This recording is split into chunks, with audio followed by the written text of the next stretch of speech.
ময়মনসিংহে BNP chairman Tarique রহমানের নির্বাচনী জনসভাকে ঘিরে ছড়িয়ে পড়া একটি ভিডিও সামাজিক যোগাযোগ মাধ্যমে ব্যাপক আলোড়ন সৃষ্টি করেছে। ভিডিওতে দেখা যায় একটি চেয়ারে বসে আছেন তারেক রহমান, আর তার পায়ের কাছেই বসে আছেন ছাত্রদলের সভাপতি রাকিবুল ইসলাম রাকিব। দৃশ্যটি প্রকাশ্যে আসার পরপরই সামাজিক যোগাযোগ মাধ্যমে শুরু হয় আলোচনা, সমালোচনা, নানা ব্যাখ্যা ও বিতর্ক।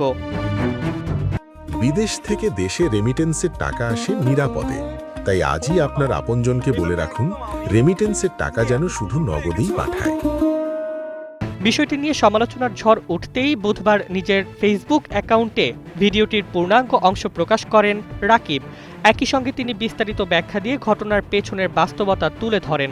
রাকিব লেখেন, ময়মনসিংহ তার জন্মস্থান এবং ২৭ জানুয়ারি সেখানে অনুষ্ঠিত বিএনপির নির্বাচনী জনসভায় চেয়ারম্যান তারেক রহমান মঞ্চে আসন গ্রহণের পরপরই তাকে ডেকে পাশে বসার নির্দেশ দেন।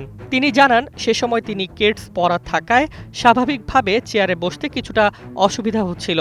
তখন আমরা বিএনপি পরিবার এর আহ্বায়ক আতিকুর রহমান রুমন তার কাছে এসে চেয়ারম্যানের ঠিক সামনে পা ঝুলিয়ে বসার প্রস্তাব দেন। এরপর তারেক রহমানের অনুমতি নিয়েই তিনি সেই জায়গায় বসেন বলে উল্লেখ করেন রাকিব।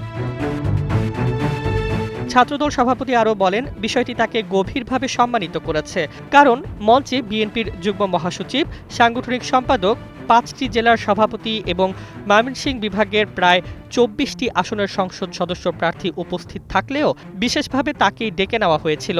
তার অভিযোগ, মূল ভিডিওটি এড়িয়ে গিয়ে খণ্ডিত অংশ ছড়িয়ে ভিন্ন বয়ান তৈরির চেষ্টা করা হয়েছে। পোস্টে রাকিব বলেন, জিয়া পরিবার সবসময় নির্যাতিত ও মজলুমদের আশ্রয়স্থল। ত্যাগী নেতাকর্মীদের শ্রম ও ত্যাগের যথাযথ মূল্যায়ন তারা করে থাকে। তিনি ছাত্রদলের নেতাকর্মীদের ধৈর্য ও সহনশীলতা বজায় রেখে তারেক রহমানের রাজনৈতিক ভীষণ বাস্তবায়নে কাজ করার আহ্বান জানান। ভাইরাল ভিডিও ঘিরে চলা বিতর্কের মাঝেই রাকিবের এই ব্যাখ্যা নতুন করে আলোচনার জন্ম দিয়েছে রাজনৈতিক অঙ্গনে।